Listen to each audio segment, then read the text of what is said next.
DPRD Banjarmasin akan segera menggelar kegiatan reses masa sidang pertama tahun 2026.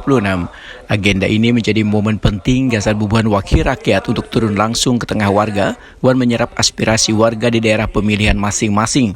Reses dijadwalkan berlangsung selama 4 hari mulai 2 hingga 5 April 2026. Kegiatan reses merupakan agenda rutin DPRD yang bertujuan menjembatani komunikasi antara warga dan wakil rakyat. Dalam pelaksanaannya, anggota Dewan akan mengunjungi sejumlah titik di wilayah daerah pemilihan Gasan berdialog lawan warga. Berbagai aspirasi akan dihimpun, mulai persoalan infrastruktur, pelayanan publik, hingga kebutuhan sosial ekonomi warga. Aspirasi tersebut nantinya akan dirumuskan menjadi pokok pikiran DPRD, Gasan diperjuangkan dalam program pembangunan daerah. PLT Sekretaris DPRD Banjarmasin Rahmat Riyadi Akbar ditakuni jelang tengah hari Senin 30 Maret 2026 memedahkan reses dijadwalkan mulai 2-5 April 2026. Jadwal dan seberatan kelengkapan kegiatan sudah disiapkan. Mekanisme pelaksanaan reses tahun ini masih sama kayak sebelumnya. Setiap anggota DPRD diberikan kewenangan Gasan menentukan lokasi kegiatan sesuai kondisi wilayah masing-masing.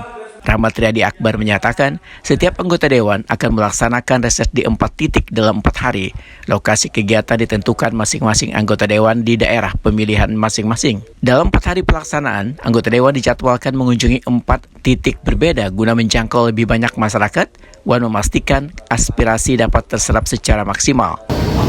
Di bulan April akan DPRD ada agenda untuk melaksanakan reses. Jadi pada masa reses ini dari tanggal 2 sampai di tanggal 5 April 2026 di 5 kecamatan. Jadi masing-masing karena reses ini dilakukan oleh anggota Dewan perseorangan. Anggota Dewan melaksanakan reses di 4 titik dalam 4 hari.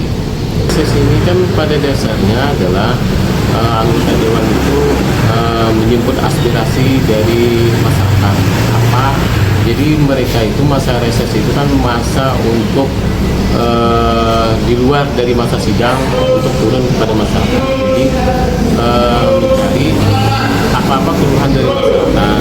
Melalui kegiatan ini, DPRD Banjarmasin berharap dapat memperoleh gambaran kondisi warga di lapangan, sekaligus mendorong percepatan penanganan berbagai persoalan yang dihadapi warga. Reses juga diharapkan mampu memperkuat sinergi antara masyarakat dan pemerintah daerah, sehingga pembangunan yang dilakukan benar-benar sesuai dengan kebutuhan warga.